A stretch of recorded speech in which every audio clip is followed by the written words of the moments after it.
Yes, it is.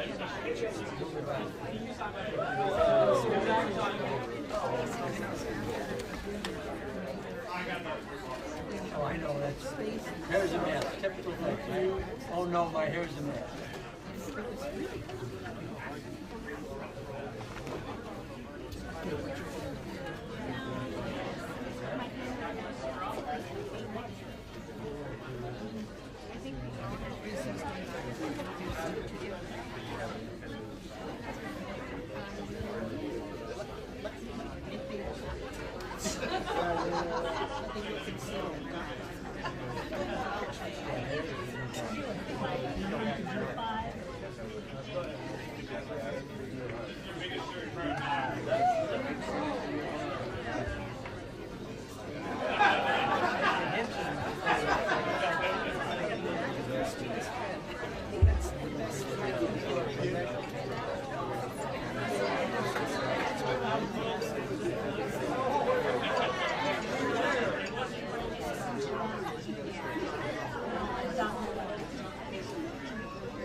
surfing USA. Everybody's going surfing, surfing USA. Everybody's going surfing, surfing USA.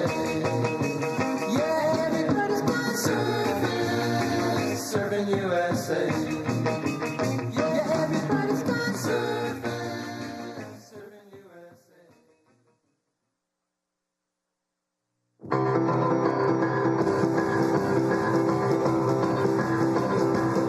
Come on over, baby, whole lot of shaking going on. Yes, I say, come on over, baby, baby, you can't go wrong. We ain't faking, whole lot of shaking going on. Well, I say, come on over, baby, we got chicken in the corner. Woo, huh? Come on over, baby, well, they got the bull by the horn. We ain't faking, whole lot of shaking going on. Yeah, let's shake, baby, shake. I said shake, baby, shake. I said shake it, baby, shake it. Let's shake, baby, shake. Come on over, whole lot of shaking going on. Oh, let's go.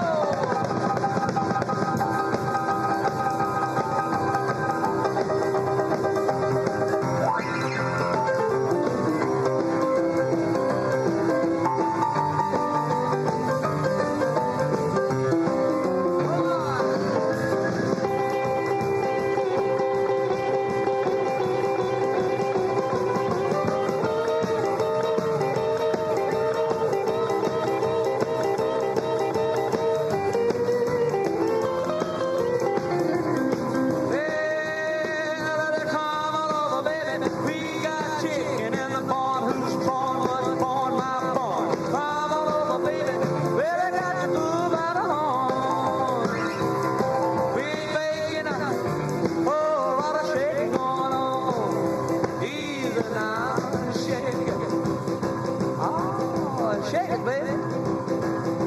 Yeah. You can shake it one time for me. Has to come over, baby. Oh, I'll shake it going on. Now let's get real low one time now. Shake, baby, shake. All you gotta do, honey, is kind of stand in one spot. Wiggle around just a little bit. And that's what you got to. Yeah. Now let's go one time. Shake it, baby, shake it. Shake it, baby, shake it. Ooh, shake it, baby. Come on, baby, shake it, baby, shake it. Come on up. Oh, lot of shaking going on.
clear. Darling, you're all that I'm living for. I want you, I need you, I love you more and more. I thought I could live without romance until you came to me. But now I know that I will go on loving you eternally. Won't you please be my own? Never leave me alone, 'cause I die every time we're apart. I want you, I need you, I love you with all my heart.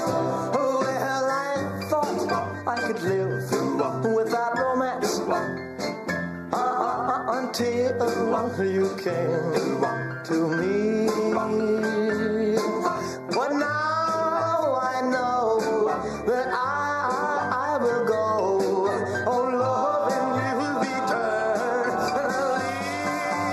Won't you please be my own? Never leave me alone, 'cause I die every time we're apart. I want you, I need you, I love you with all my heart.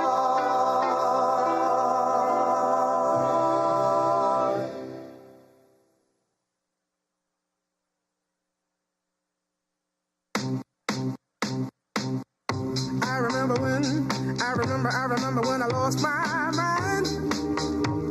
There was something so pleasant about that place. Even your emotions have an echo in so much space. And when you're out there without care, yeah, I was out of touch. But it wasn't because I didn't know enough. I just knew too much. Does that make me crazy? Does that make me crazy?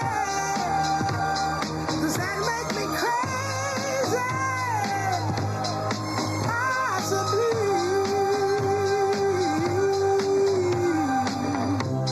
And I hope that you are having the time of your life. But think twice. That's my only advice. Come on now, who do you think you are? Bless your soul. You really think you're in control? Well, I think you're crazy. I think you're crazy. I think you're crazy. Just like me.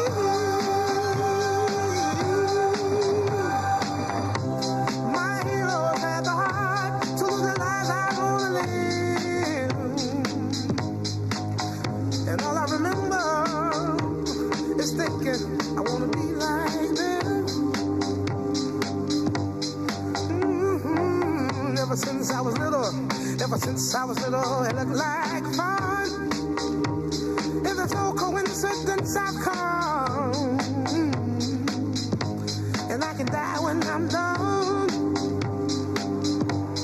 But maybe I'm crazy. Maybe you're crazy. Maybe we're crazy. Probably.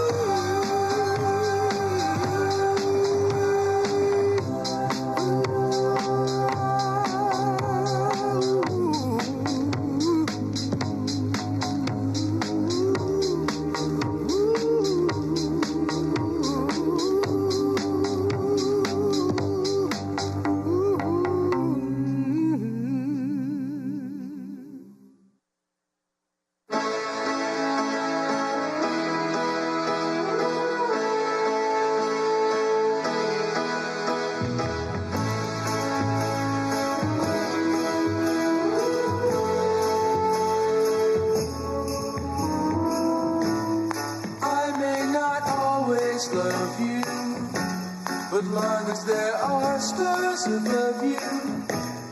You never need to doubt it. I'll make you so sure about it. God only knows what I'd be without you. If you should ever leave me, well, life will still go on, believe me.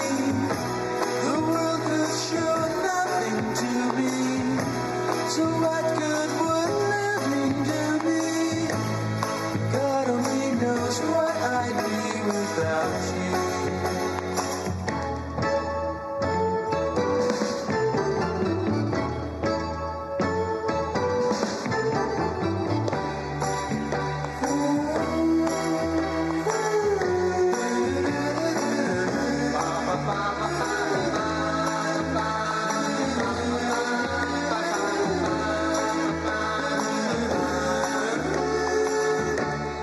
God only knows what I'd be without you. If you should ever leave me, the life would still go on, believe me.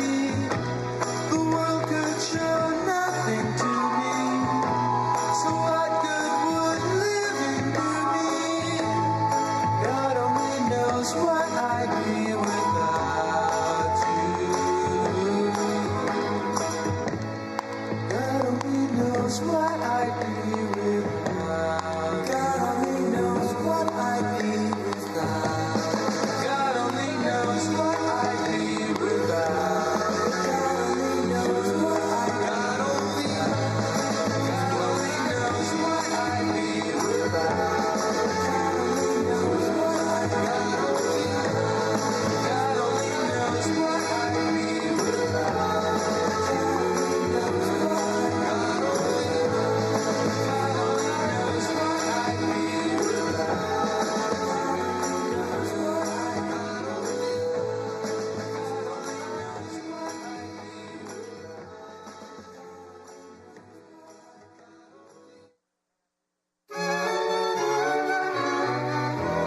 Heavenly shades of night are falling.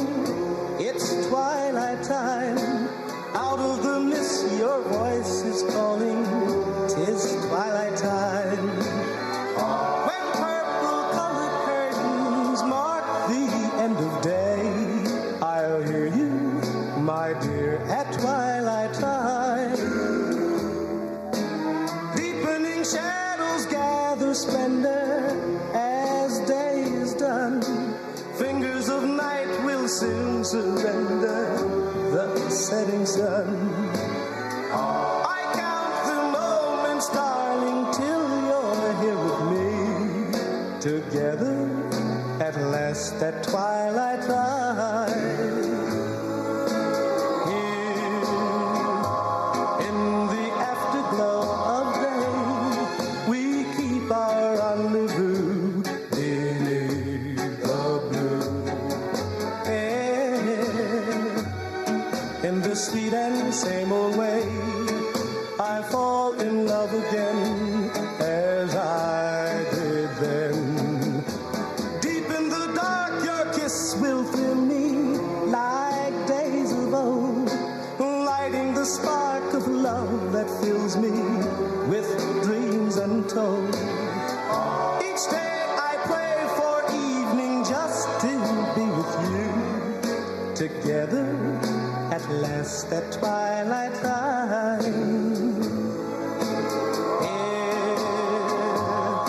In the afterglow of day, we keep our rendezvous beneath the blue. In the sweet and same old way, I fall in love again as I did then. Deep in the dark, your kiss will thrill me like days of old, lighting the spark of love that fills me with dreams untold. Each day I pray for evening just to be with you. Together at last at twilight time. Together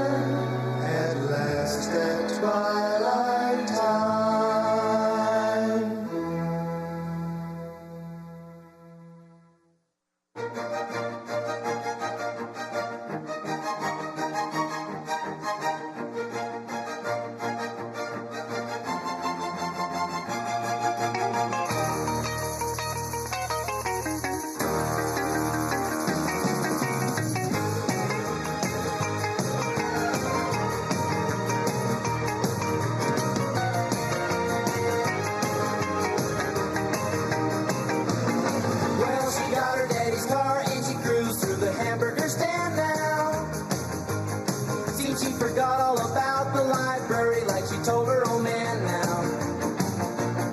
And with the radio blasting goes cruising just as fast as she can now. And she'll have fun, fun, fun till her daddy takes a T-bird away. Fun, fun, fun till her daddy takes a T-bird away. Can't stand her 'cause she walks, looks and drives like an ace now. You walk like an ace. She makes me 500 look like a Roman chariot race. Like an ace now, you look like an ace. A lot of guys try to catch her, but she leaves them on a wild goose chase. Like an ace now, you drive like an ace. She'll have fun, fun, fun till her daddy takes a T-bird away. Fun, fun, fun till her daddy takes a T-bird away.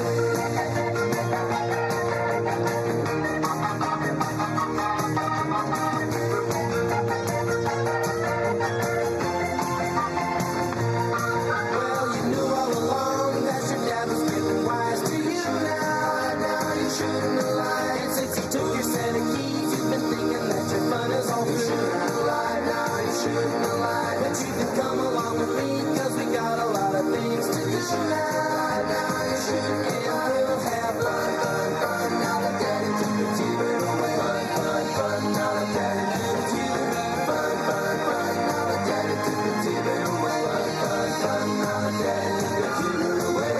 Fun, fun. Now that daddy took the T-bird away. Fun, fun. Now that daddy took the T-bird away.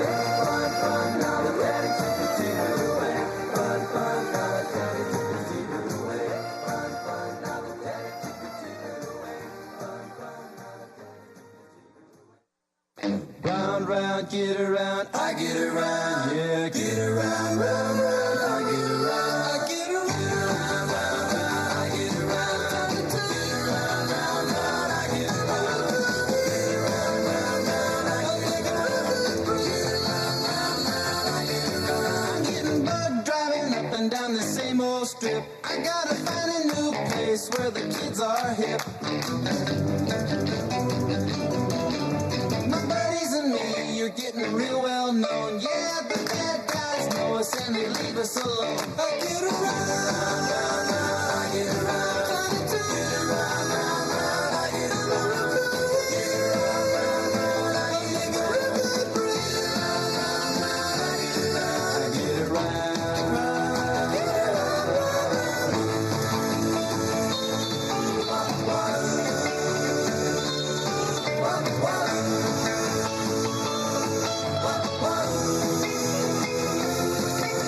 We always take my car 'cause it's never been beat, and we've never missed it with the girls we meet. None of the guys go steady 'cause it wouldn't be right to leave your best girl home on a Saturday night. I get around, round, round, round, I get around, get around, round, round, I get around, get around, round, round, I get around, get around, round, round, I get around, I get around, round, round, get around, I get around,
to dream the impossible dream, to fight the unbeatable foe, to bear with unbearable sorrow, to run where the brave dare not go, to right the unrightable wrong, to be better far than you are, to try when your arms are too weary, to reach the unreachable star. Oh, this is my quest, to follow that star, no matter how hopeless, no matter how far, to fight for the right without question or pause, to be willing to march into hell for a heavenly cause. And I know if I'll only be true to this glorious quest, that my heart will lie peaceful and calm when I'm laid to my rest.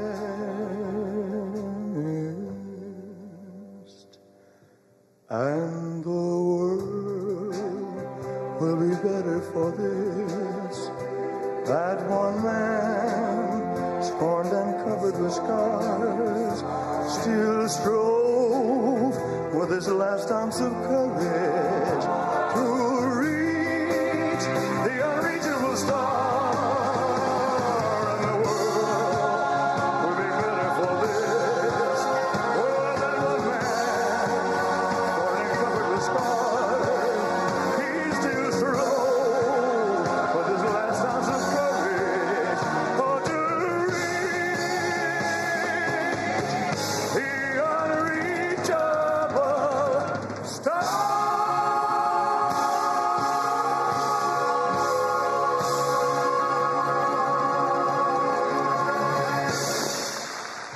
Thank you very much.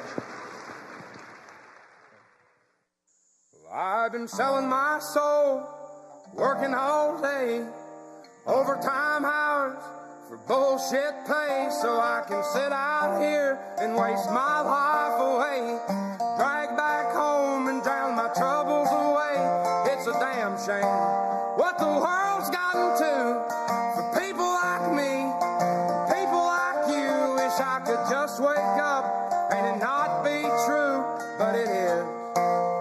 Oh, it is living in the new world with an whole soul. These rich men north of Richmond, Lord knows they all just wanna have total control. Wanna know what you think, wanna know what you do, and they don't think you know, but I know that you do. 'Cause your dollar ain't shit, and it's taxed to no end. 'Cause the rich men know the rich men.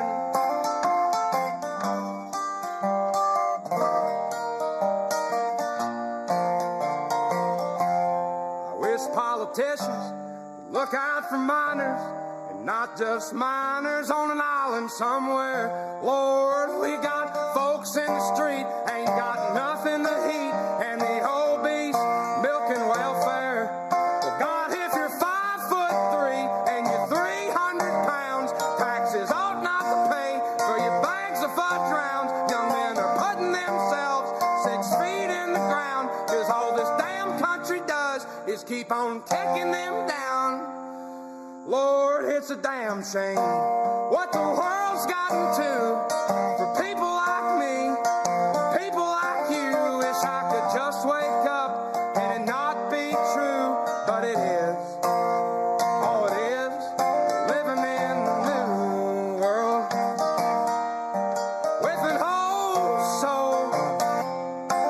These rich men north of Richmond, Lord knows they all just wanna have total control.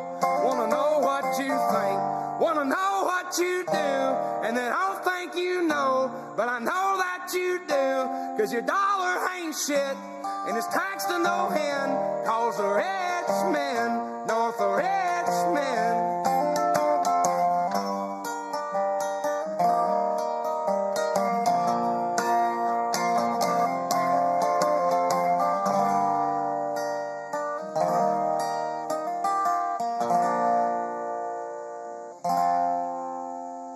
I've been selling my soul, working all day, overtime hours for bullshit pay.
lonely time.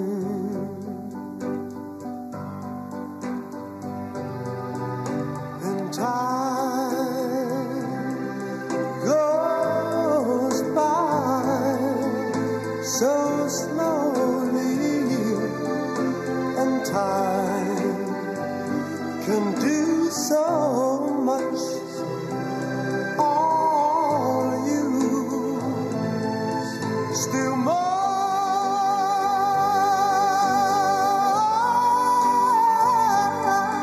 I need your love. I need your love. God.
Ladies and gentlemen, please welcome to the stage Congresswoman Ashley Hinson.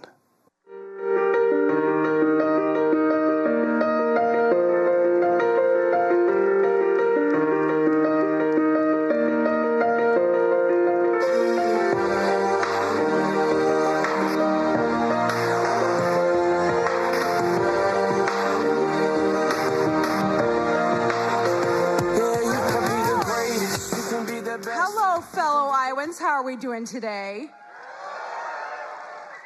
It is such an honor to welcome back to the stage today President Donald J. Trump. Are you excited to hear from him? We are so excited to have him back here in Iowa. And I can tell you this, when I first got out to Washington, D.C. and started working for Iowans out there, I think we all can agree we saw firsthand how destructive the policies that the liberals were pushing were for our country and for our state. That liberal agenda was higher taxes, open borders, more of that woke nonsense in our schools. Are you frustrated with all the waste, fraud, and abuse that we keep finding, right? Well, we're seeing it's running rampant, not just in the federal government, but in states like Minnesota, California, Illinois. And we are not done peeling back the curtain on all of that, are we? We have more work to do. So we know the liberals in Congress and in the Senate tried to pass this junk every day, and President Joe Biden's auto pen was ready to sign it, wasn't it? Well, let me state the obvious. Thank God we've got President Donald J. Trump back in the White House.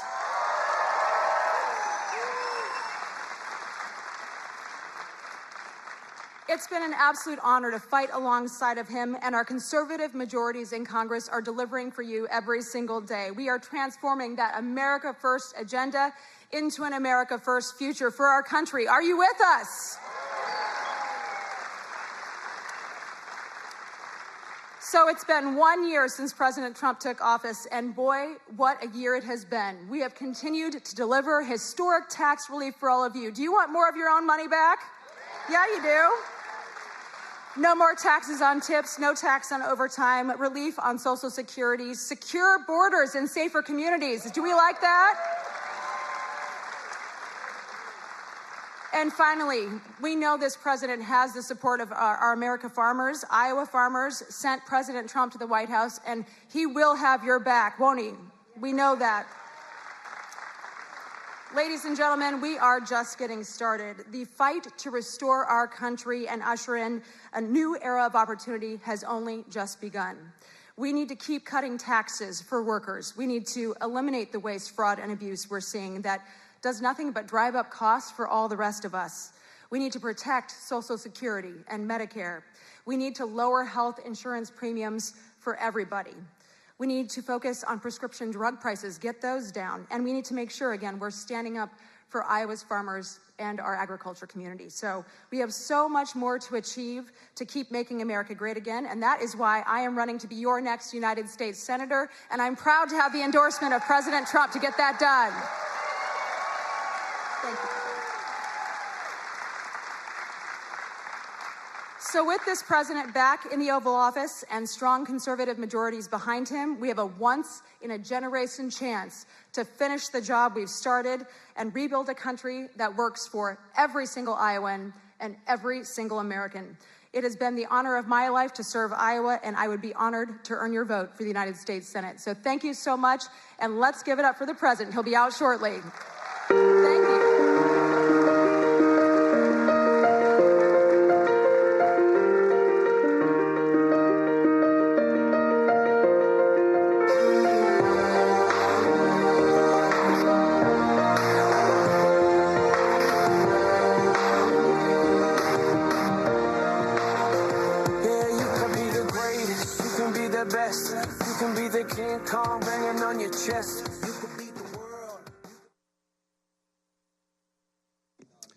Ladies and gentlemen, please welcome to the stage Congressman Zack Nunn.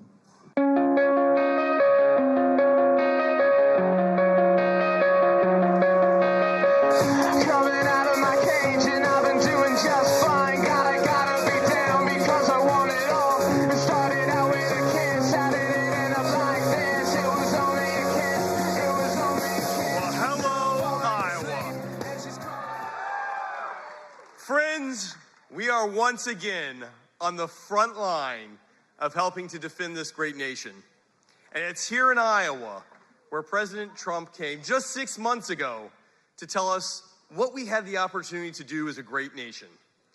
At our Iowa State Fair, he said, we have the opportunity to lead when it comes to energy independence from our foreign adversaries.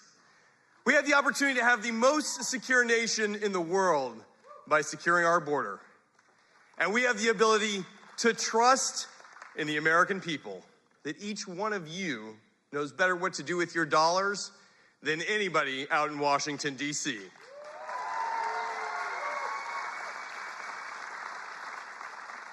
Iowa, it's a privilege to get to fight for you in Washington because we are taking what works in Iowa right to the nation's capital. And we've been able to deliver time and time again with an incredible delegation with folks right here at home who are giving us some of our best examples. Tragically, we lost two incredible Iowans who were defending our country on the front line, brothers who serve with me in the National Guard, members who put their well-being second to defending our nation abroad. To all of our military members, to all of our veterans in this audience, thank you for your fellow service and sacrifice.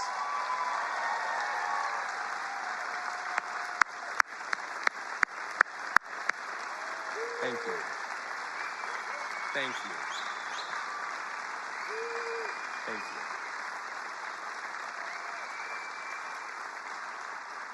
We have that same responsibility today, whether it's in a barren desert in Syria or whether it's right here on the home front, to defend what still matters, to defend our constitutional rights, to defend our families, to stand with our communities. And here in Iowa, we've been able to deliver on that.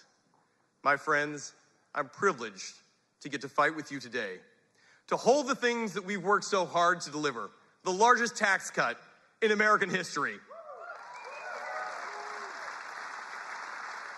the most secure border the U.S. has ever known, 10 million down to 0.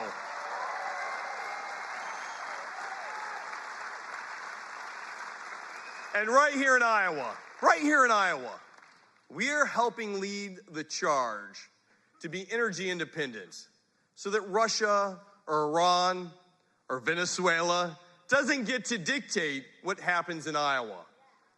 Our farmers, our biofuel leaders get to help drive down a cost. And I was just with the president right now, and he highlighted, he's like, you know, Zach, gas is under $2.50. And I said, drive to the Casey's, Mr. President. We can get it to you for $1.85. You'll still have money for pizza afterwards. So whether you are filling up a truck or a tractor, a minivan or a motorhome, here's the reality. Iowa biofuels will help drive down that cost. It helps every family, it helps save our supply chain, and it is a national security imperative that Iowa gets to deliver. Thank you to our E15 leaders for making this a reality. Right here in Iowa, made in America.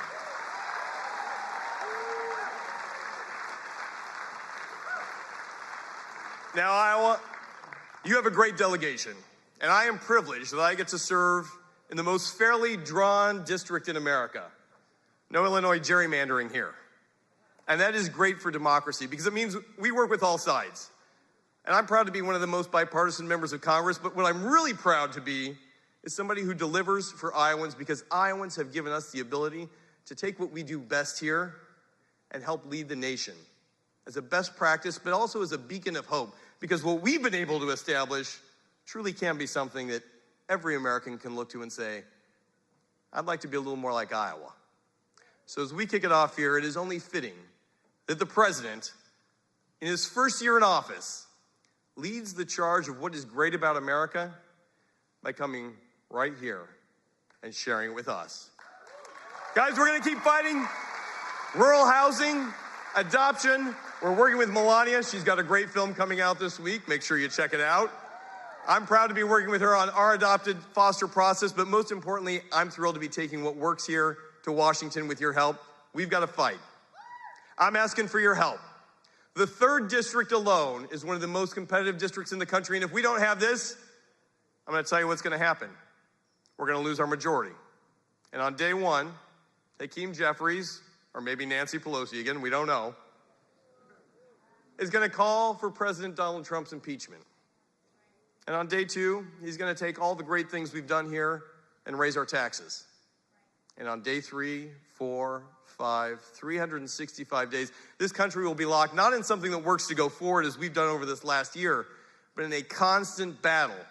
You don't only look outside here at a few people who would rather see the president impeached for any reason than to actually work to move our country forward. So friends, I'm asking you here today, let's win, let's lead, and let's welcome President Trump to Iowa.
Ladies and gentlemen, the 45th and 47th President of the United States, Donald J. Trump. And I'm proud to be an American, where at least I know I'm free.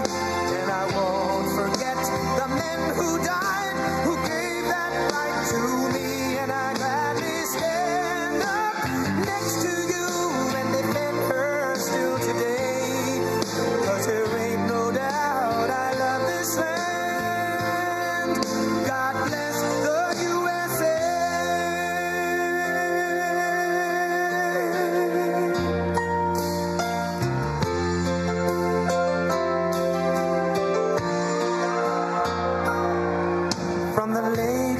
Minnesota to the hills of Tennessee, across the plains of Texas, from sea to shining sea, from Detroit down to Houston and New York to LA, where there's pride in every American heart, and it's time we stand and say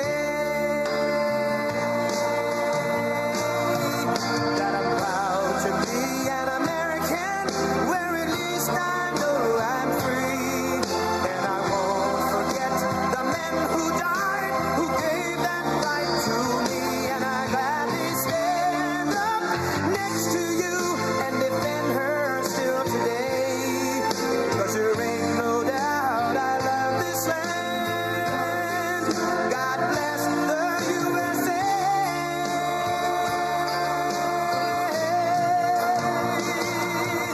And I'm proud to be an American, where at least I know I'm free, and I won't forget the men who died, who gave that right to me, and I gladly stand up next to you and defend her still today, 'cause there ain't no doubt I love this land.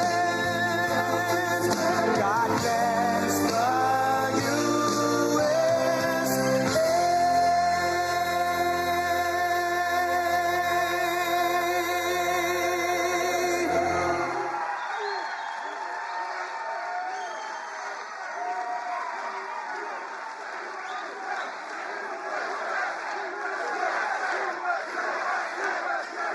Thank you, everybody. Well, thank you very much, and I'm thrilled to be back in the great state of Iowa with so many proud, hardworking American patriots, which is what you are. It's an amazing state. What a place. Boy, do we have some victories here. Were they the greatest? So exactly 2 years ago this month, it was the people of Iowa who put us on a rocket ship back to the White House. It was a rocket. That was a quick one. After a rigged election, we had a rigged election. I said, do we do it again? And I said, I think we better do it again. Not too many people who would have said that. But we did so well the second time, I said, well, we won twice, we got to do it a third time. Should we do it a fourth time? Four victories. 4 victories. We got the right team over there. The right team over there. We said, geez, that would be easy for you. That wouldn't even be work. But you came out by the thousands on a cold and snowy winter evening. Remember that beautiful evening? And together we won the Iowa caucuses in a 30-point landslide. That was great. I'll never forget it. It was so freezing. You think it's cold now? That blew it away. Whatever happened to global warming? You know? Now it's, it's like one of those things. But it was the coldest night. I remember it was way below zero. And they say, sir, you don't have to come till 10 or 11 o'clock because the caucus takes longer. And I got a call at, let's say the polls close at 7. Sir, you've won. I said, I won what? They told me 10 o'clock. They can't announce. They said, you won by so much. They just called it at 1 minute after 7. So, right? So we made the journey. And we made that journey through all the cars and everything else, and we made a speech, but what an evening that was. Then in November, we won the state by a massive landslide. That was incredible in the election. And we then went on to win all swing states, all 7 of them. They said 7 swing. Well, he could win 4 of them. He's doing very well, but we won 7. We won the Electoral College 312 to 226. We won the popular vote for the first time of any Republican in many decades by millions and millions of votes. And we won a category that's very important. We won 86% of all counties in America, 2,700 to 525. How about that?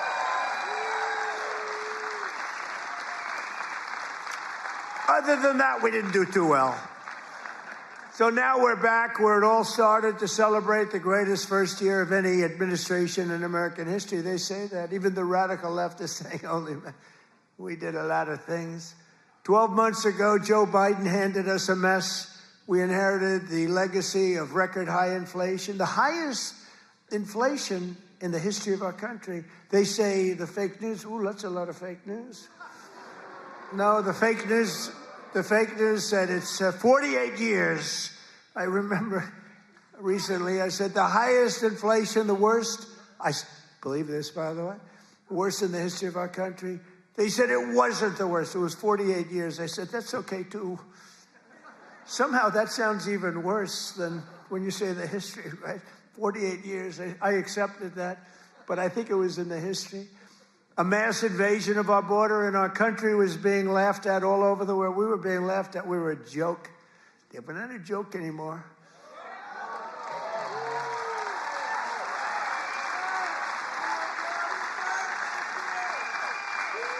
We're not a joke. We're not being laughed at anymore. But today, just after 1 year of President Trump, our economy is booming, incomes are rising, investment is soaring, inflation has been defeated. Our border is closed, totally closed. And America is respected all over the world like they've never been respected. 1 year, I thought it would take us 2 years. I guess I'm following in the great path of John Deere. We got the chairman of John Deere here. Chairman and CEO, that's pretty good. I even signed a John Deere hat for him. He said, I'm going to put this in the museum. I said, that's good. No, it's a great company. And you just said you're opening up 2 massive plants because of tariffs.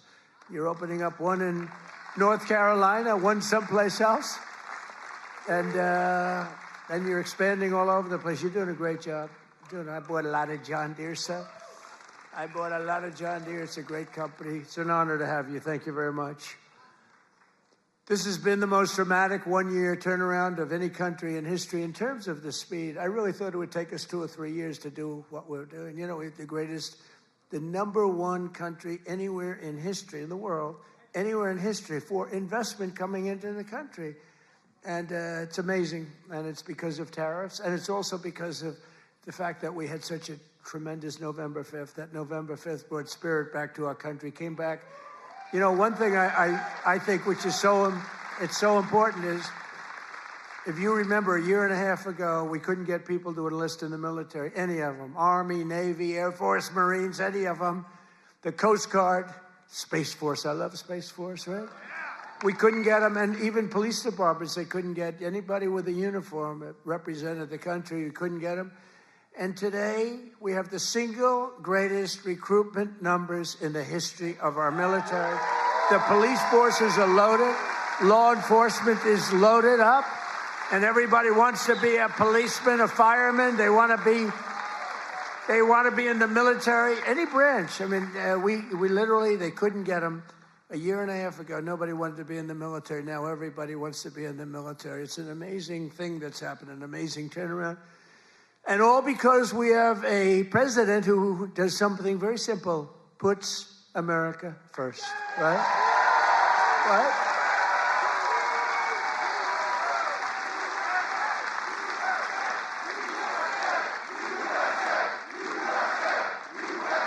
Thank you.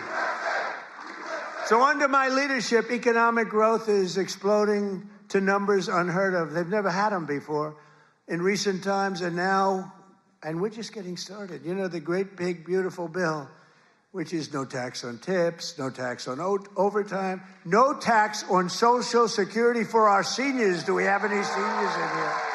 Do we have any seniors in here?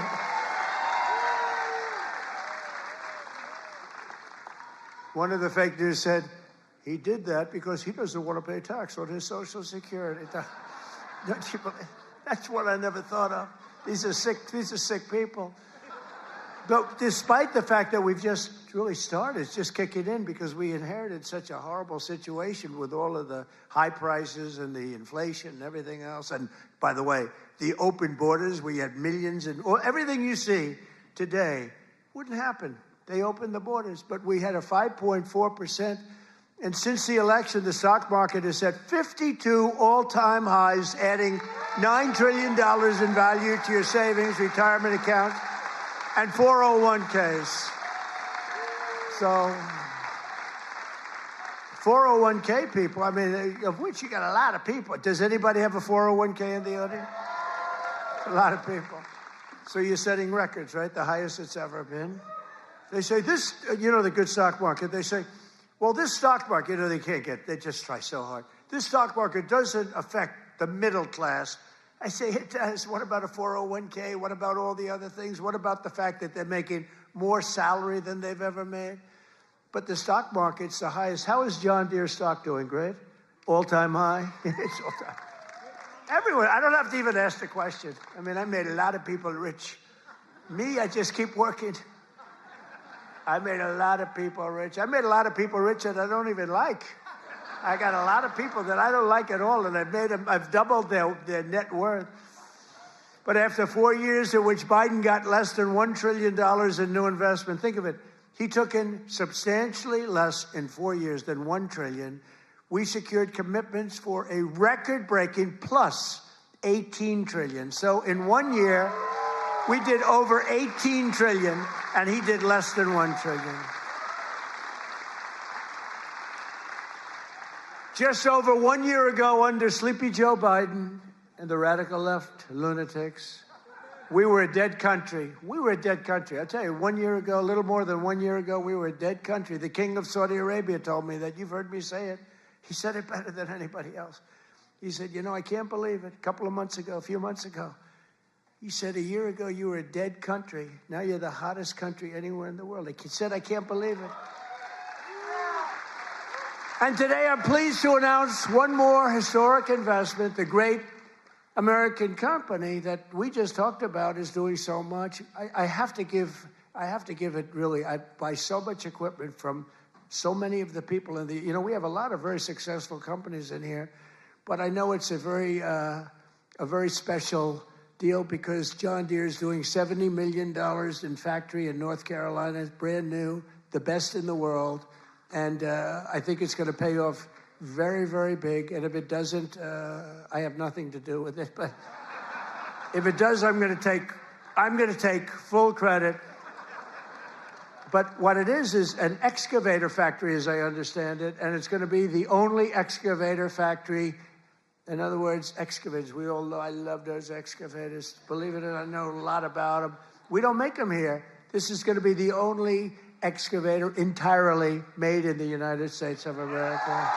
So that's good. That's good. I love it. I love it. It's great. And they'll all come. I hate to tell you, but they're all going to be coming too. You're going to have some competition, but you'll be ahead of them. If congressional Democrats had their way this year, would right now be facing the largest tax hike. So they wanted to give you, this is what I was running against, the largest tax hike in the history of our country. I wanted to give you the largest tax cut in the history of our country. And if they won, this country would be cratering right now. It would be cratering. So I've cut a record number of job-killing regulations. The reason our job numbers are so good, and remember this, I've cut hundreds of thousands of federal jobs. Now, if I didn't do that, our numbers would be even more through the roof. Or I could get them. You know what they do? In order to have decent numbers, they hire 1 million people. You hire 1 million people, all of a sudden you're down to 3.5%. We don't do that. We get rid of that job where you have 10 jobs for you have 10 people for every job. And they are all now, and they hated me. They hated me. Now they love me. You know why? They all got jobs in the private sector making twice as much money as they made from the federal government, sometimes much more than that. So a year ago, they hated me, and now they love me. But it includes dozens of burdensome regulations that were crushing our amazing farmers. We love our farmers. We won this thing. I think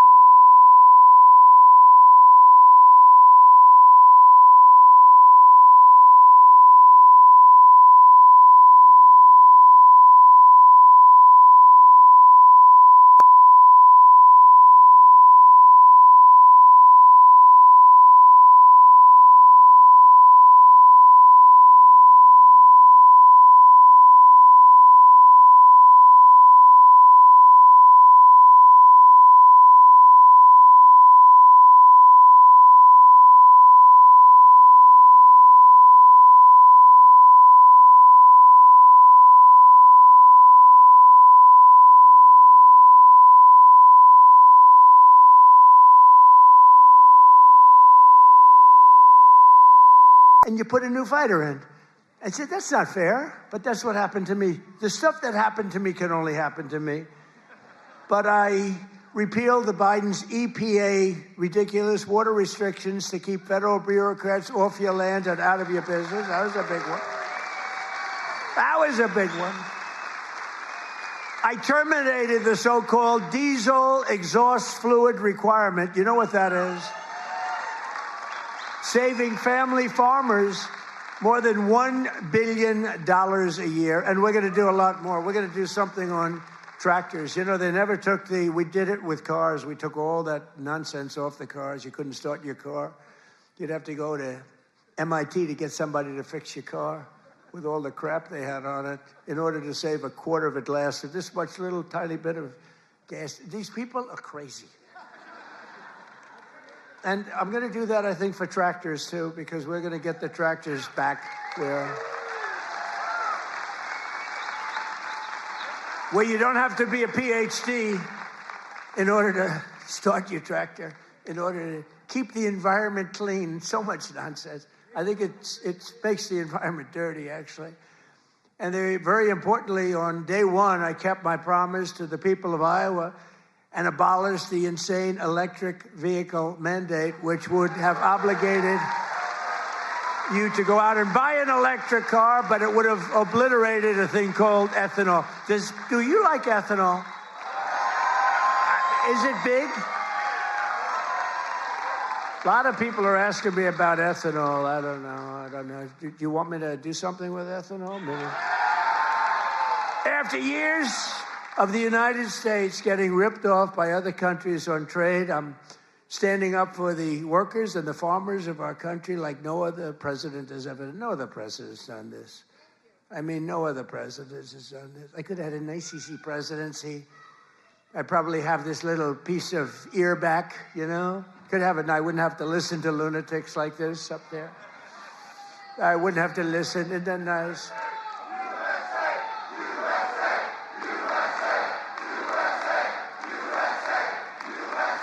Thank you. Boy, they're good here.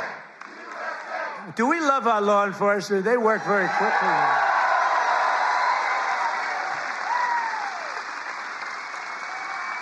But under Sleepy Joe, we had the largest trade deficit in world history. But in 1 year, I've slashed our gaping trade deficit by a staggering 77%. How about that? What about that? That's pretty good, right? 77. Nobody's ever seen that. You know, if you slash your trade deficit by 1%, you're like a genius. They say, oh, he's very electable. He's not so electable. I did 77. I did something else, favored nations on drugs. We now are paying the lowest price anywhere in the world for drugs. In other words, we're matching favored nations. It's called most favored nations. Every other president tried for it. They didn't try very hard. They didn't get anything. I got it done. I got all the nations to agree. You think that was easy? I said, if you don't agree, we're going to put tariffs on you. They said, we agree. We agree. So you'll have a pill that costs $10, as an example, costs $10 in London, costs $130 in Des Moines, and now it's going to cost $20. Think of it. You'll go from $130 down to $20. It's the biggest price reduction of prescription drugs in history. And going to have a huge impact on your health care, too. I was very proud of it. And you know, the fake news, I can't get them to talk about it. Think of it. I got the biggest price reduction in history on drugs, pharmaceuticals. I can't get these guys to talk about it. It was page like 22 in the New York Times, a little story. I just got the biggest. I can't believe it. If a Democrat got a half a point down, this is like hundreds of, depending on the way you want to calculate it, you could say it's an 80% reduction, or you could say it's 1,000% reduction. You could say whatever you want, but it's the biggest reduction in history by many, many times. I did something because we were subsidizing the entire world. We were paying 10 times, in many cases, more money than the rest of the world. And I said it wasn't fair. And I got it done. And everyone said you could. They said, you'll never get other countries to agree. They said, yeah. I said, yes, I will. They said, you'll never get the other countries to agree. I got the drug companies. That was not easy, I want to tell you, but that was not so bad. But they even told me, we'll agree to it, but you'll never get the other countries. I said, 100% I will. Why wouldn't I get them? And I called Macron of France. I said, you got to double the price of your drugs. He said, no, I will not do that. What was the story with his glasses the other day? What the hell was that all about? But anyway, but I got them all. I don't want to go into a long story. Bottom line, I said, I'm going to increase tariffs by 25. I'm going to charge you 25% tariff if you don't do it. They said, we will do it. Why don't you ask? We'd love to do it. So I got something done that no other president could have gotten done, and no other president. I don't even think they tried. You want to know the truth? You think Biden was thinking about it? He just was thinking about how the hell to get off the stage. Remember, the guy could never find that. You have so many ways. You can jump off the front if it really gets. You got stairs all over the place. The guy could never find his way off the stage. This was not a good sign. But I made new fair trade deals with countries covering half of all U.S. trade.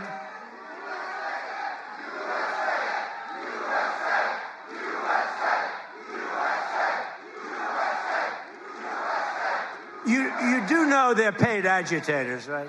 They're paid. They get paid. You know, do you ever see their signs? You know, we used to have protests, and you'd have guys making a sign in a basement. These are all paid agitators. That's all they are. They get paid to go, and they don't even know what, when they interview them, why are you here? I don't know. They have no idea. They're paid insurrectionists, really, in some cases. They're sickos. But I've made new fair trade deals with countries covering half of all U.S. trade, scoring giant wins for the farmers, ranchers, and agricultural producers like no other president has ever done. That's why I got such a tremendous vote from the farmers, and I love you too. I do love you too. So Japan will now allow the United States to supply up to 100% of automotive ethanol, and import large amounts of aviation biofuels from the United States. That's great for you. That was part of the deal that we made. The United Kingdom will import nearly $1 billion of ethanol. That's part of their deal. Australia is allowing American beef into its market for the first time in more than 20 years. Did you know that? And beef is doing great, and we got to get the prices down a little bit, and they're starting to come down pretty much. China has agreed to purchase over $40 billion of U.S.-grown soybeans. You know that. You're selling them. They're selling them. And I went to President Xi, and he's upping it. I mean, it's $40 billion. The European Union will dramatically increase purchases of American pork, dairy, and soybean oil. They never did that before. They're all doing things that they never did before, because you have a certain president that's a little bit different from the presidents that you had before. And nations from Cambodia to Thailand to the Philippines and Indonesia are eliminating all trade barriers to agricultural products. Your agricultural products had trade barriers that didn't allow them to be sold in countries that are now saying, oh, please, we'd love to accept your product. So that's great. It's going to be, you're going to see it starting to kick in now for the farmers. And to further help our farmers recover from really a catastrophe of the Biden years, what a period of years that we had. We had a country that was just dead. We had a country that was just not respected by anybody. We had a guy who didn't know where the hell he was. Do you think he worried about his farmer at night? No. He just wanted to go to sleep. This is what we had. This is what we had in our fake election. We recently issued $12 billion in farm relief. We gave them because you were screwed by other countries. I said, how much is the number? To our great Secretary of Agriculture, Brooke Rollins. She's doing a great job. I said, Brooke, what's the number? And she said $12 billion. And I wrote a check for $12 billion because we have so much money from the tariffs coming in. So you couldn't have done that before. We're a rich country now. I hope we win that Supreme Court case. You know, we have people that are China-oriented. They have people from literally that very China-oriented and foreign country-oriented, trying to stop that. But we'll get it done one way or the other. We're going to do it. If we have to do it a different way, we'll do it. But we're taking in hundreds of billions of dollars. We're doing amazing. Nobody can even believe it. Foreign countries cannot believe what's happened. They're studying us, but it won't work. But I'm also working hard to expand your markets domestically. And in the campaign, I promise to support E15 all year round.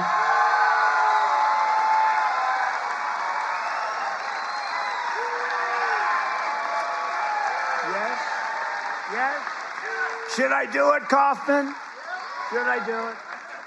I did. I promised E15 all year round if I get elected.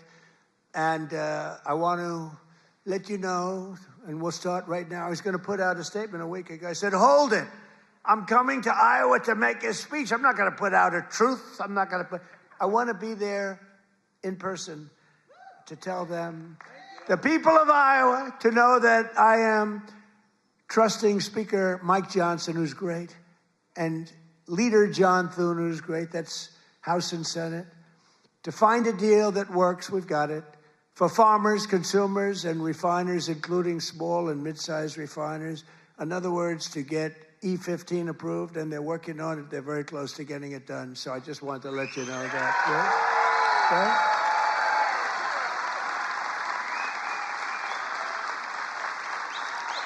Yeah? And China will be sending me a bill very shortly supporting year-round E15 to my desk very quickly, and I will sign it without delay. Okay? I hope you remember us for the midterms. You know, the worst thing about the midterms is the fact that no matter what happens, the people that win the presidency, you win even if you're a good president. I think we had the best first year of any president ever, maybe they say. But even if you have any great, it's like in the last 50 years, they've won it twice. Can you believe it? If something happens, there's a screw turns with the voters. So even if it's a Democrat or Republican, whoever wins the presidency has a hard time with the midterm. If we lose the midterms, you'll lose so many of the things that we're talking about, so many of the assets that we're talking about, so many of the tax cuts that we're talking about. And it would lead to very bad things. We got to win the midterms. I mean, I'm here because I love Iowa, but I'm here because we're starting the campaign to win the midterms. We got to win the midterms.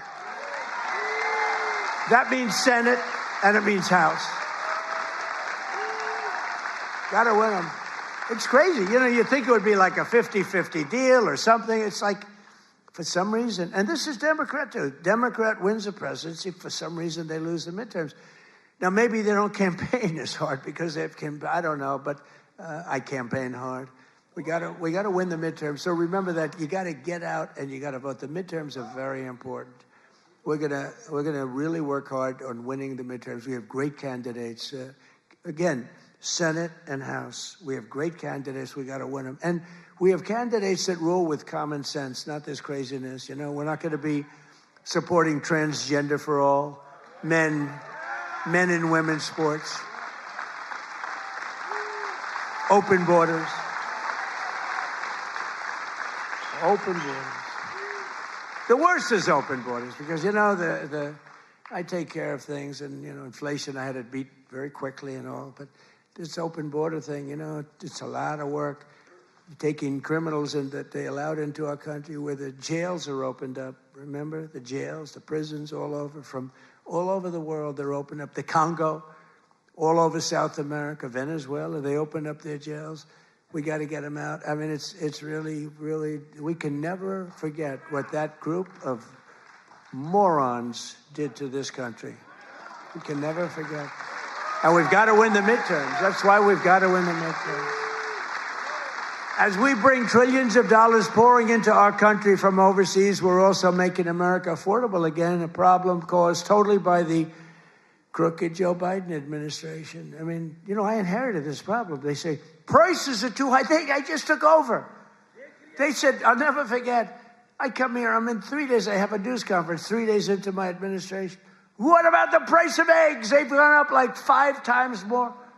I said, I just got here. I didn't know about it. I'm sorry. And we got eggs down very quickly, remember?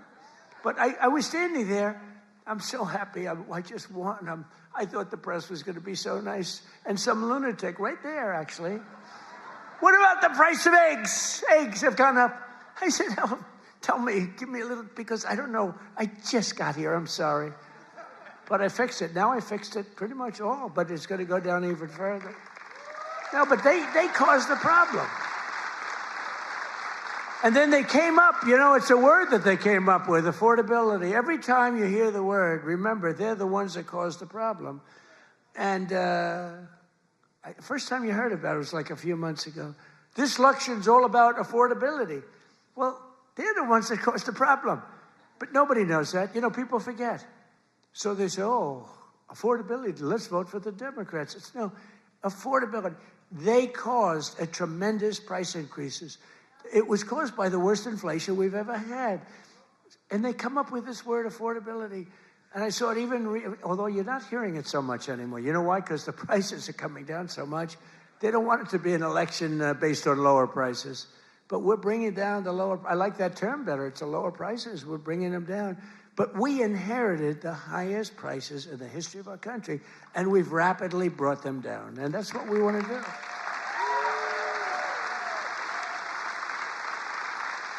Did you ever see them where they're being interviewed? This will be an election on affordability.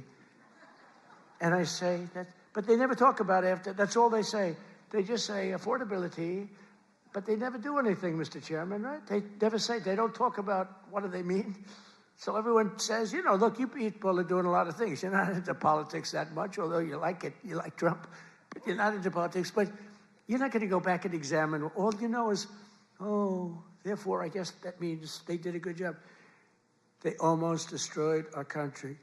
They were pricing you out. When gasoline's at $4.50 and now it's at $1, I was told, I was saying $1.99 today in Iowa. I was told that it was $1.85 it hit a gallon in Iowa. And that's like a massive tax cut. That's actually like a massive tax cut. So the Biden nightmare cost a typical American family $34,000 in 4 years. But after 1 year of Trump, real wages are already up more than $2,000. Think of it. That's a $5,000 swing, much faster. Wages have gone up much faster. Think of this than inflation. With him, it was just the opposite. Wages in the United States in the last year have gone up. And remember, the first part of the year, actually you could say almost the first year, I was fixing the country from the horror show that we inherited. Grocery prices, airfares, hotels, car payments, and rent prices have all come down, and they've come down very fast. And thanks to our tax cuts, millions of Americans will soon receive record-setting tax refunds, an average of more than $1,000. Think of that, $1,000 compared to last year, $1,000 just in what you're going to save with some of the tax cuts. And that number goes up exponentially over the course of 4 years. So it's amazing. It's called the Great Big Beautiful Bill.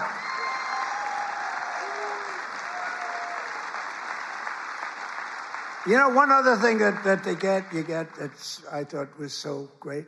I came up with it. Very rich people get deductions.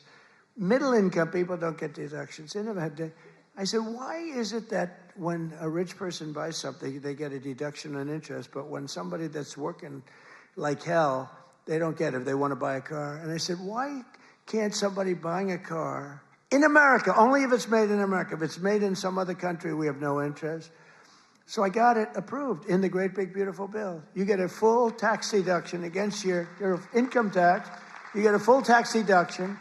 Think of it. If you purchase a car in America, if you borrow money, the interest that you're paying on that borrowed money is a full deduction for your tax purposes. And that's a tremendous deal.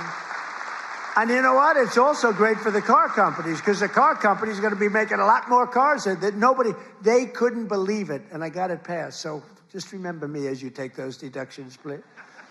The king of deductions. No, but it was always unfair the way a lot of people got treated. You take that deduction. One of those who will be seeing a big benefit thanks to our tax cuts is Erica Perltel. Where's Erica? Is she here? Erica? Where is Erica? Right here. Where is she? Oh, she's so beautiful. I'm not allowed to say that anymore. If I say a woman is beautiful, that's the end of your political career, you know. But she is beautiful. How are you? Congratulations. What a good story.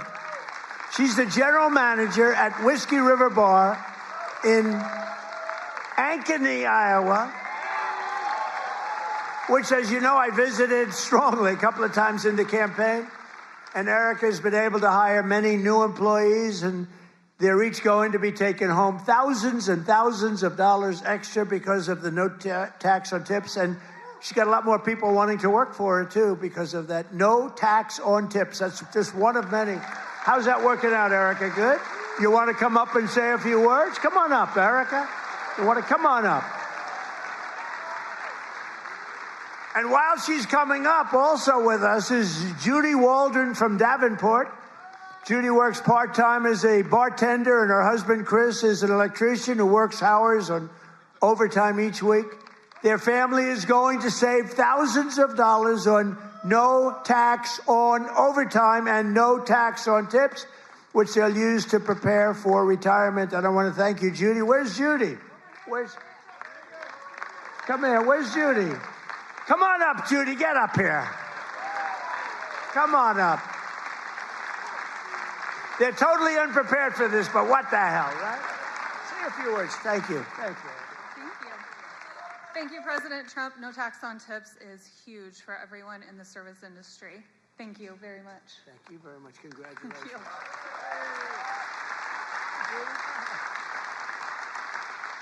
I would just like to say the same thing. Thank you very much. We appreciate it. Thank you very much, Andy. Good luck. Thank you, guys.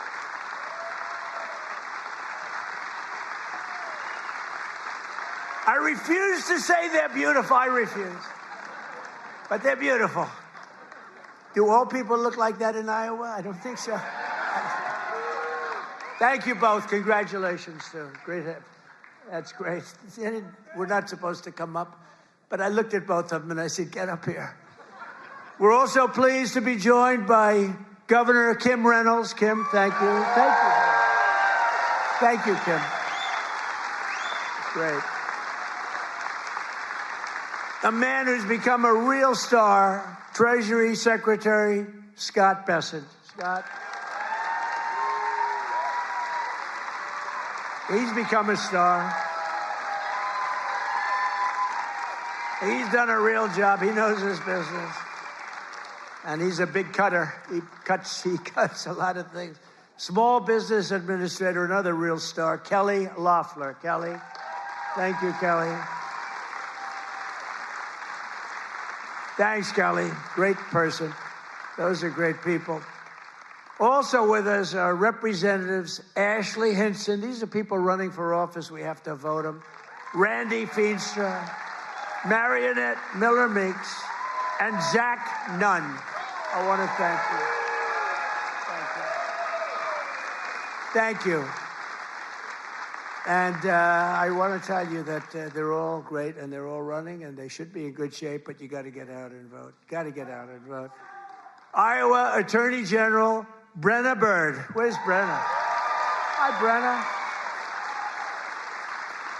Boy, she was early to endorse me. She was so early. We appreciate it. We'll never forget that. That was great. Thanks a lot, Brenna. And you're doing well. I hear you're doing great, right? Thank you. She's running again. You got to vote for her. State House Majority Leader Bobby Kaufman. Bobby. Guys, you gotta move her there. Thank you, Bobby. Great job. Great family. Former State Senate President Leader. Now, I have to tell you about this guy. He endorsed me, the first person in the entire United States of America. It was a year before I even knew I was running, he endorsed me. He endorsed me because he thought I would be good. I wasn't even thinking about running. He was so early. He was the first person in the United States, before my wife, before my kids. State Senate President. He's a Marlboro man. He looks like the Brad Zahn. Where's Brad? Where are you, Brad? Come on up here. Get up here, Brad. And state representatives Heather Hora, Derek Wolf, Brooke Bowden, and many other wonderful members of the Iowa State House. I want to thank you all for being here. Brad, you got to say, look at this guy. Can you talk, Brad?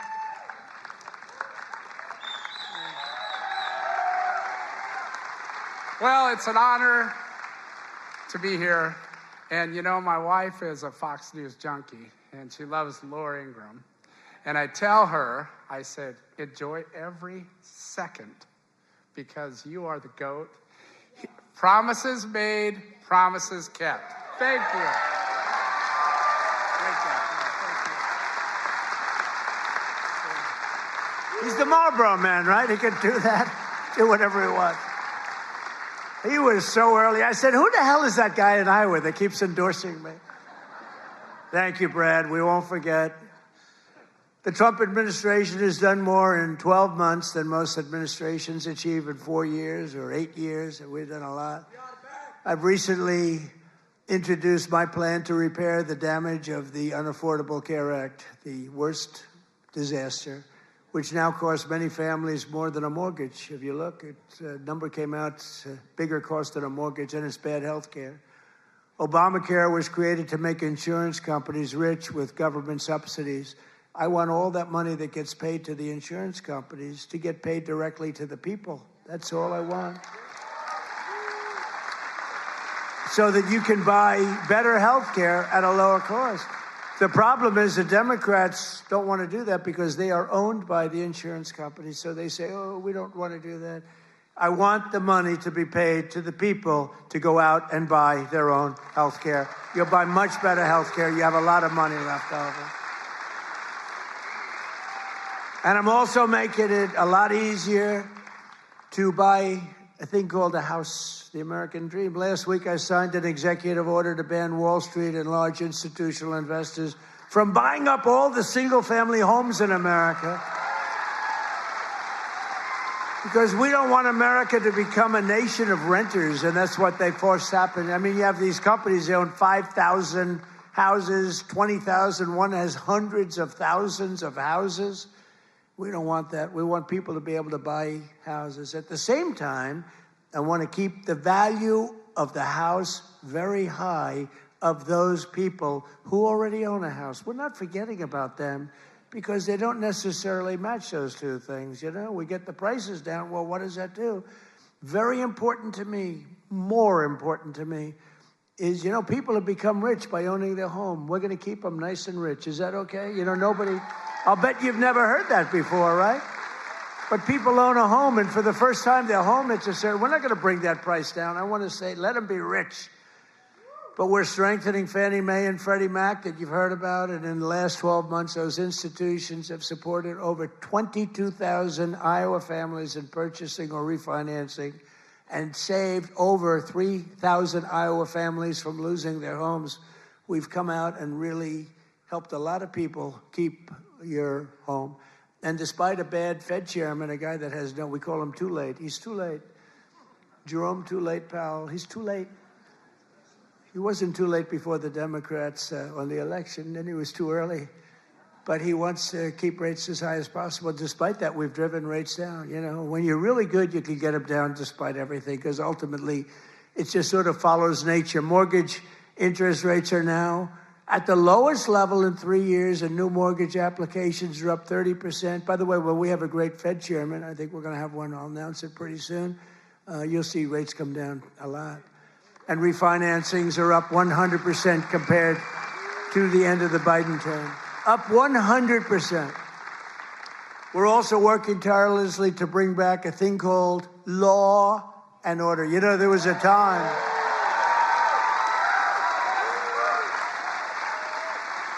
So there was a time that you weren't allowed to use the words law and order. I like that guy. You weren't allowed to use the term law and order. You weren't allowed to use the term Christmas. Merry Christmas, everybody, right?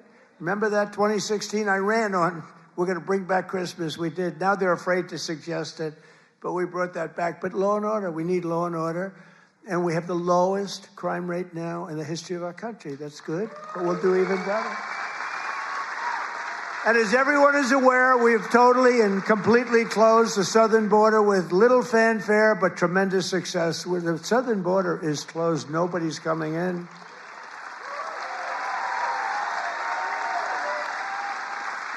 That's right. Nobody is able to come into our country except for those that come in legally. We want to have people come in legally. We need people to come in legally, but they have to show that they can love our country, not hate our country. They have to show that they're not going to blow up our shopping centers, blow up our farms, kill people. They're coming in legally, but they cannot come in unless they come in legally into our country, and we're letting some great people come in. They have to show that they can love our country. They have to be proud. Not like Ilhan Omar. Did you see that wise guy? You know, she's always talking about the Constitution provides me with the following. You know, the Constitution, she comes from a country that's a disaster. It's considered, I think, it's not even a country, okay? It barely has a government. I don't think it does. They're good at one thing, pirates. But they don't do that anymore. You know why? Because they get the same treatment from us as the drug dealers get. Boom, boom, boom.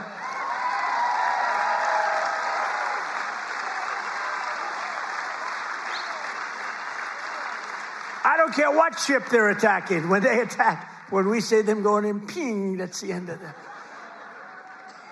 It's amazing. You know, I don't know if you know, drugs coming in by water is down 97%.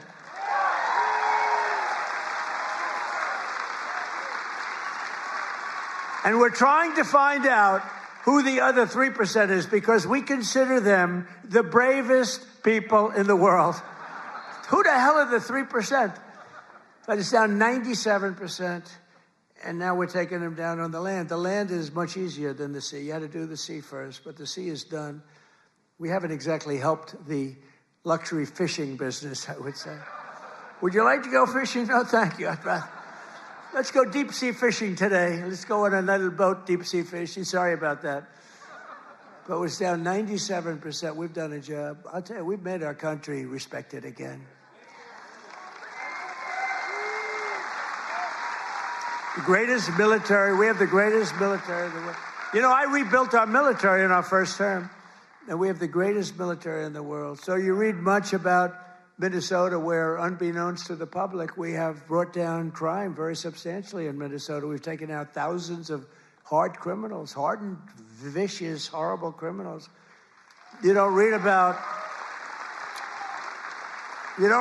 things like Washington, D.C., where there is virtually no crime, and it was horrible a year and a half ago. Memphis, Tennessee, which was a real disaster, and now it's down.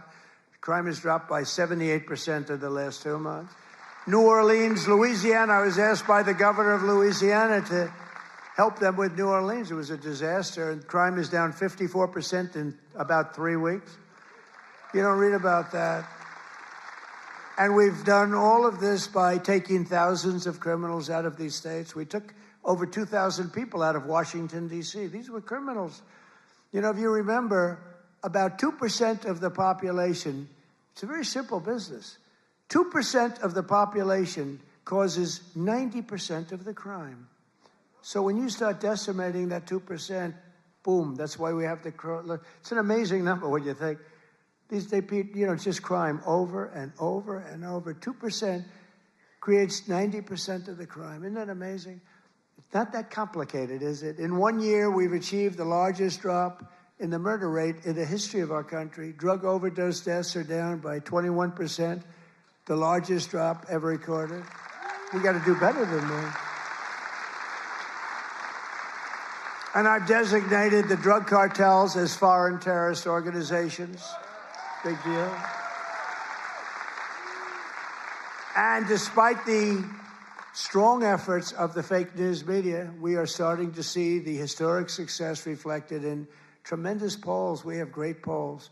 In last week's Rasmussen poll, we're leading among Hispanic voters. We're leading by a lot. Nobody's ever seen a Republican lead among Hispanic voters. You know, Hispanic voters don't want crime. People don't realize that. Hispanic voters want strong borders because they know what's coming in and they don't want them. They're great. They've been great. We did so great in the election with Hispanic voters. We did so great with black men. We did so great with white everything. In yesterday's RMG poll, a clear majority of Americans support our deportation policies by a margin of 10%. Now, I don't know why 10%, because I don't think it's even, I mean, wouldn't you say like 100%? Who the hell would be against? Maybe somebody that hates our country. In a recent Harvard-Harris poll found that 80% of Americans support our unprecedented operation to deport criminal aliens. In other words, 80%, that's more like it, of the people support our operation to remove really dangerous, bad people out of our country.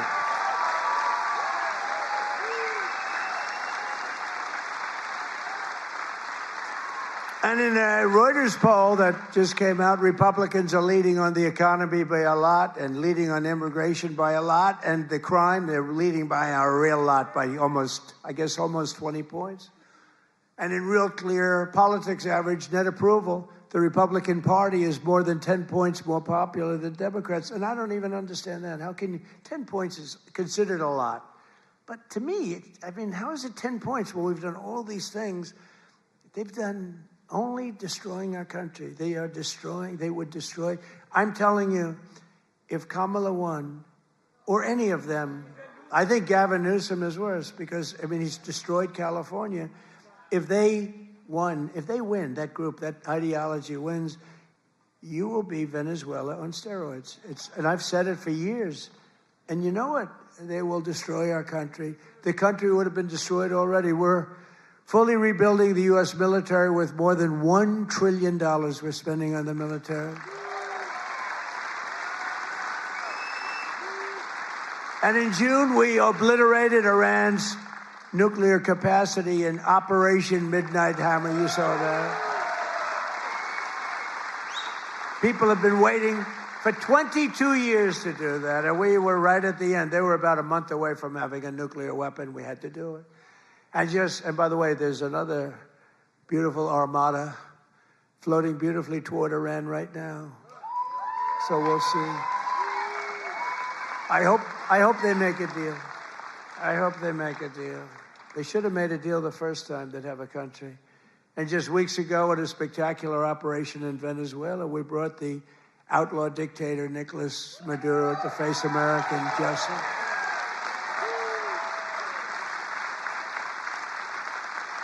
In one of the most brilliant, lethal, quick, they've never seen violent operations ever seen, military operations ever seen. Nobody was killed, not on their side. A lot of people, unfortunately, I have to say a lot. We went into a very big, powerful military base with a group of unbelievable, talented, patriotic people that love our country. You couldn't hold them back. You know, the weather was off for 3 nights. It was not good, so I delayed it. The next night it was okay, but not great. I said, General, sir, they're ready to go, sir, they're okay. I said, but the weather's a little bad. They said, sir, they're ready to go. I said, God bless you, General. And boy, did they do a job. Joe Biden and his allies, in conclusion, in Congress did everything they could to destroy our country, but they failed. And today, after just 1 year since my second inauguration, you know, we have a new hat. It's called America is Back. America is back. Our border is secure.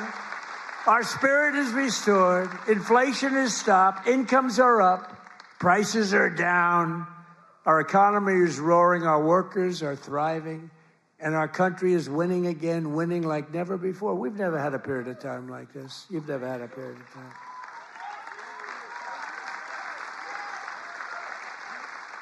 I just left a great group of people from Iowa, and half of them were crying as they talked to me. I don't think they were crying because I'm doing a bad job. You know, in theory, you'd cry if you do a bad. They were crying because I've done a good job. Sir, they said, sir, you've brought our country back. Crying.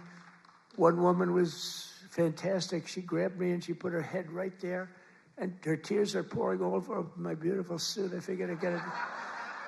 And I checked it out, and there was a lot of makeup all over. I said, what the hell am I going to do? I got get myself in trouble. No, but she was crying, and I said, don't cry, be happy, be happy. With the help of the incredible people of Iowa, we're repairing 4 long years of disaster and decline, and we're beginning what will be known as the greatest years in the history of our country. I believe that, too.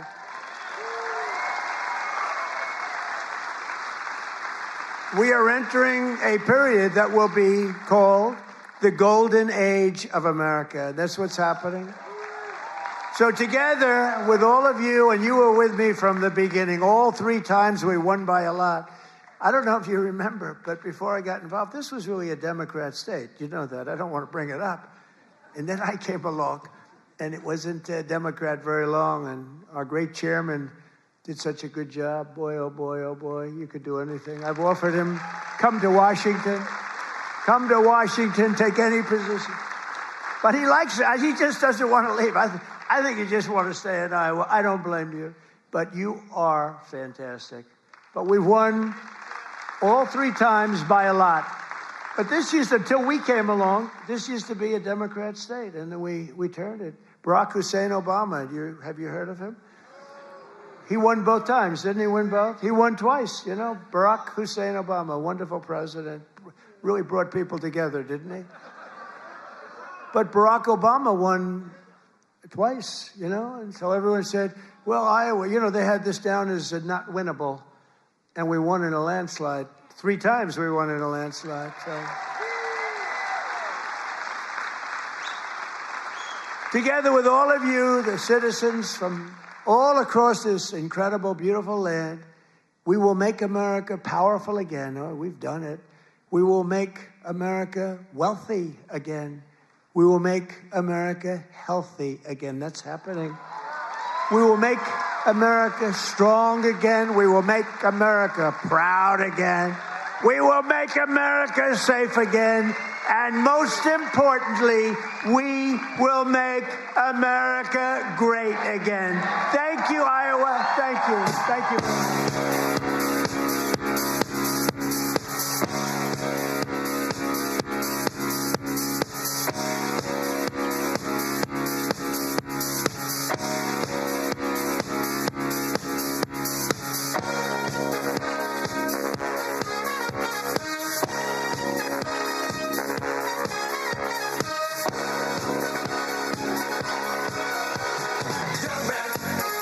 There's no need to feel down. I said, young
once in your shoes. I said I was down and out with the blues. I felt no man cared if I were alive. I felt the whole world was so tired. That's when someone came up to me and said, young man, take a walk up the street. It's a place there.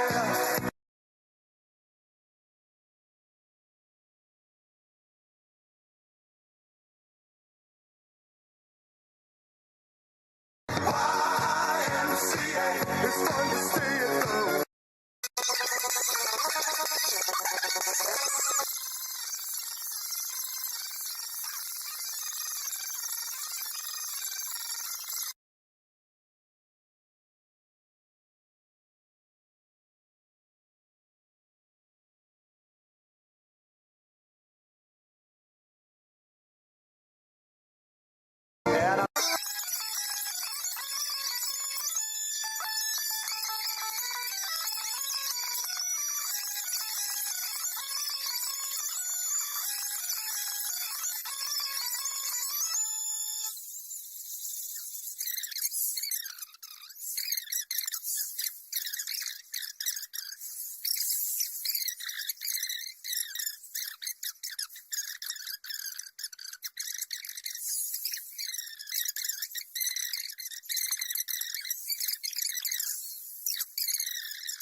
Yes, but they're all going to be coming too.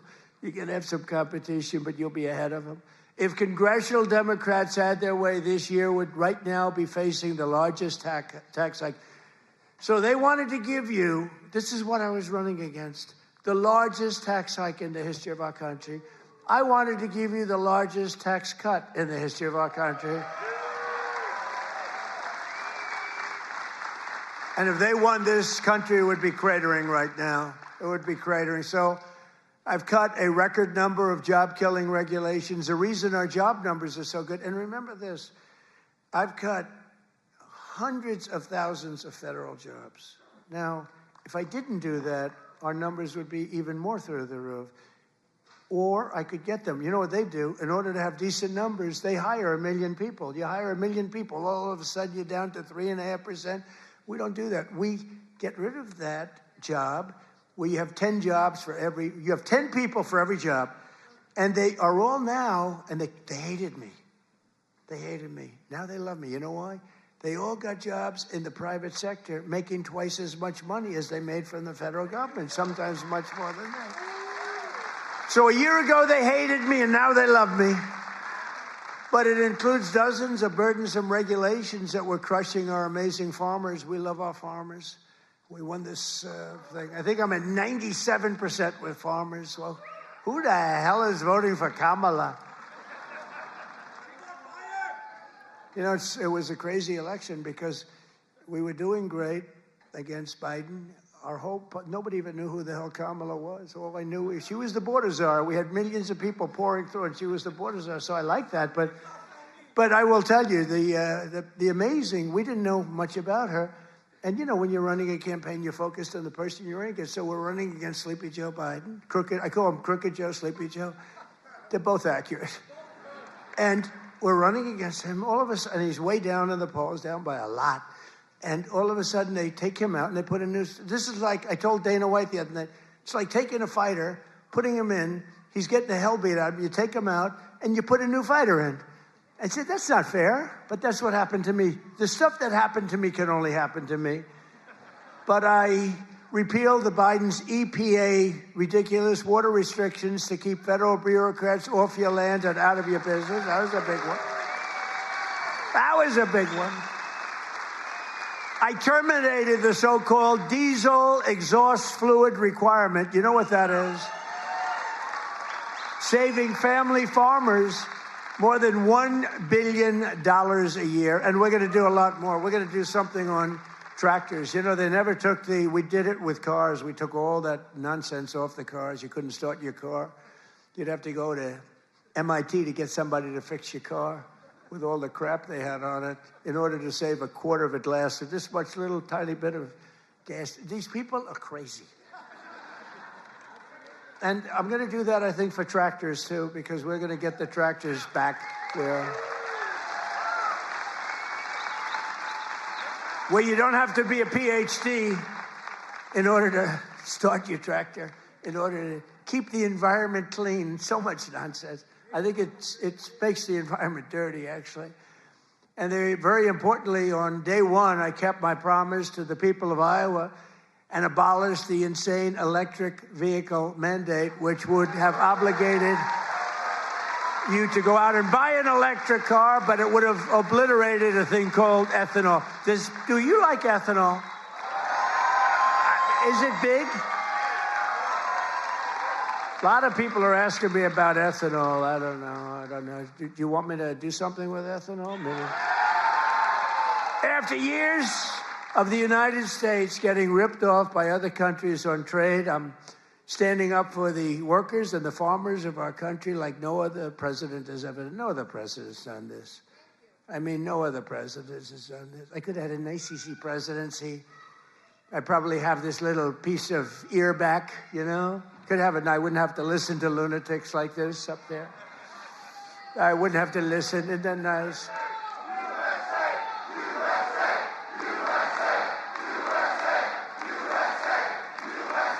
Thank you. Boy, they're good here. Do we love our law enforcement? They work very quickly.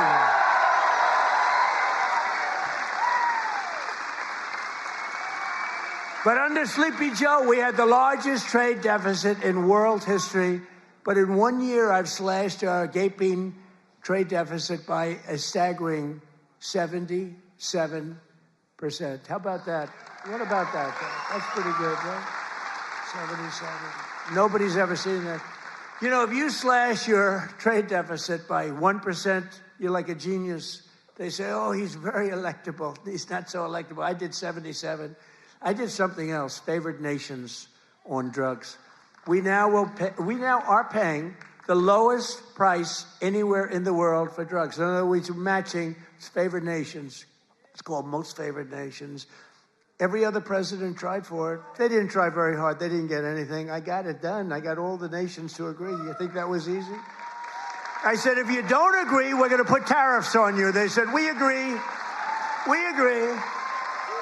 So you'll have a pill that costs $10, as an example, costs $10 in London, costs $130 in Des Moines, and now it's going to cost $20. Think of it. You'll go from $130 down to $20. It's the biggest price reduction of prescription drugs in history. And going to have a huge impact on your health care, too. I was very proud of it. And you know, the fake news, I can't get them to talk about it. Think of it. I got the biggest price reduction in history on drugs, pharmaceuticals. I can't get these guys to talk about it. It was page like 22 in the New York Times, a little story. I just got the biggest.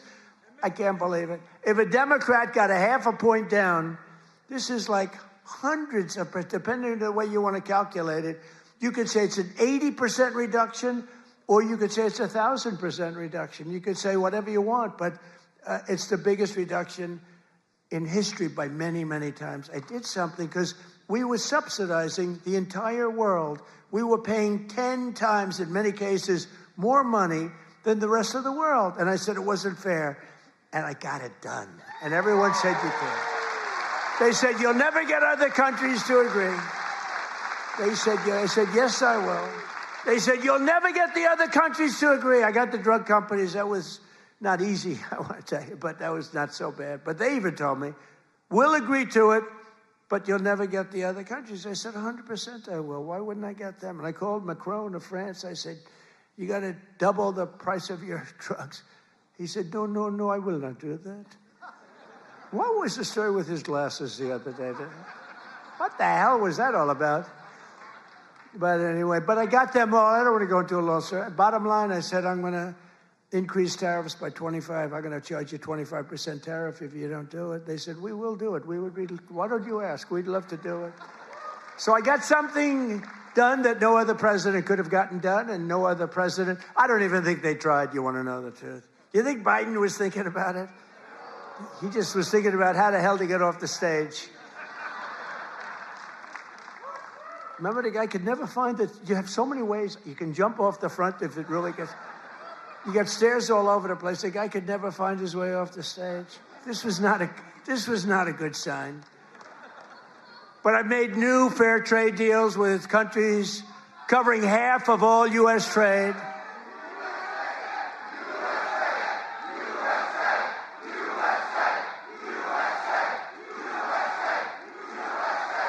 You do know they're paid agitators, right? They're paid. They get paid. You know, do you ever see their signs? You know, we used to have protests, and you'd have guys making a sign in a basement. These are all paid agitators. That's all they are. They get paid to go, and they don't even know what, when they interview them, why are you here? I don't know. They have no idea. They're paid insurrectionists, really, in some cases. They're sickos. But I've made new fair trade deals with countries covering half of all U.S. trade, scoring giant wins for the farmers, ranchers, and agricultural producers like no other president has ever done. That's why I got such a tremendous vote from the farmers, and I love you too. I do love you too.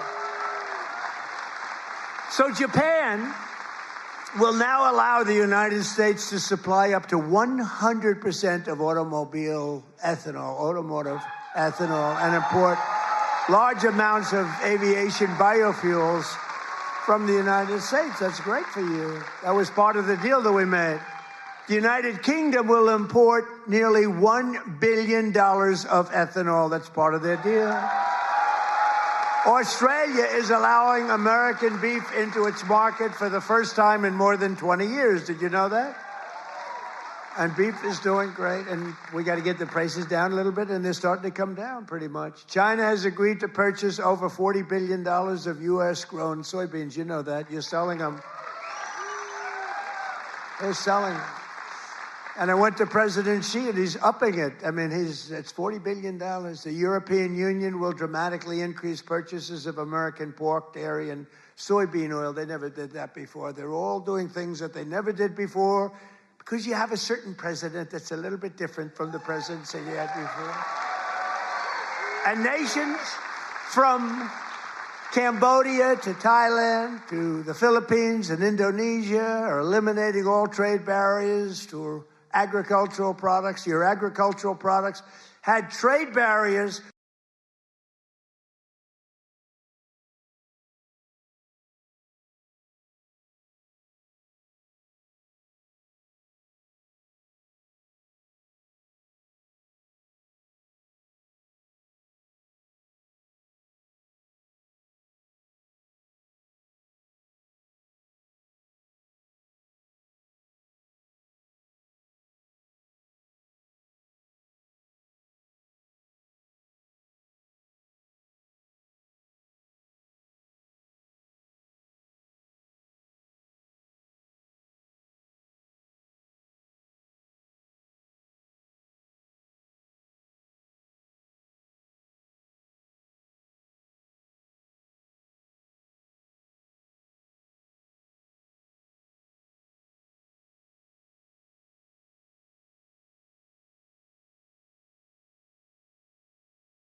6. You should see bars right now. We're running out of the but right now. Thank you. Be careful out there.